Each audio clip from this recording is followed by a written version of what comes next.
ये कहानी है एक ऐसे जोड़े की जो अपनी फैमिली के खिलाफ जाकर एक दूसरे से शादी नहीं करना चाहते थे और इनकी फैमिली इनके खिलाफ भी थी, लेकिन अंत में इनकी शादी इनके घर वालों की मर्जी से ही हो जाती है।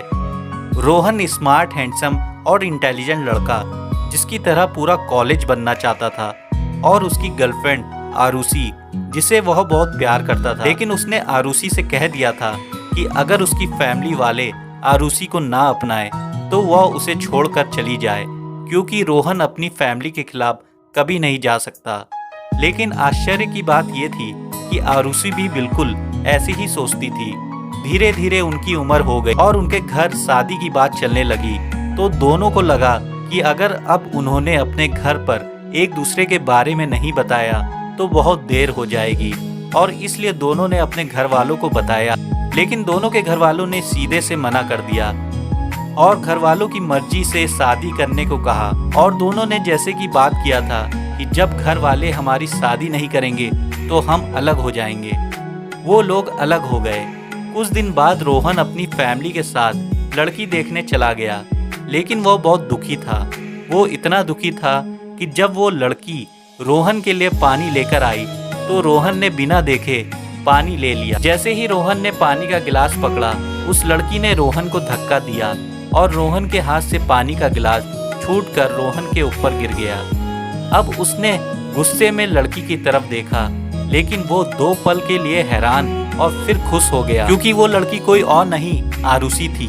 घर वालों के कहने पर आरुषि उसे वॉशरूम ले गई और फिर दोनों जोर जोर से हंसने लगे।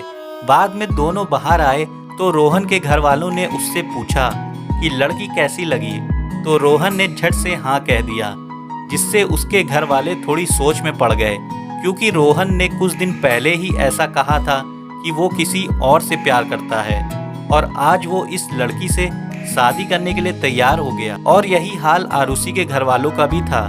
वो भी इस बात से हैरान थे कि कुछ दिन पहले ही उसने कहा था कि वो किसी और से प्यार करती है। फिर दोनों के घर वालों ने सोचा कि चलो अच्छी बात है, क्योंकि बच्चों की खुशी में ही घर वालों की खुशी होती है। लेकिन दोनों के घर वालों को ये चिंता सताए जा रही थी कि कहीं वो शादी के समय कहीं भाग न जाए, और इसलिए दोनों के घर वालों ने अपने बच्चों पर नजर रखना शुरू कर दिया। लेकिन वो तो एक दूसरे से प्यार करते थे, वो एक दूसरे से अब तो खुलकर भी मिल सकते थे और बात भी कर सकते थे, और वो करते भी थे। तो बाद में घर वालों को तसल्ली हो गई थी कि वो दोनों एक दूसरे के साथ खुश रह सकते हैं, उनकी सगाई करा दी। लेकिन अब दोनों एक दूसरे के बिना नहीं रह पाते थे, और उनकी हरकतों को देखते हुए उनके घर वालों ने उनकी शादी जल्द से जल्द करने का फैसला किया। रोहन और आरुषि दोनों अपने प्यार को अपनी फैमिली के लिए कुर्बान करने को तैयार थे। शायद इसलिए दोनों को भगवान ने एक दूसरे से अलग नहीं किया, और दोनों के घर वालों की मर्जी से दोनों की शादी हो गई, और इस तरह दोनों की लव वाली मैरिज अरेंज मैरिज हो गई।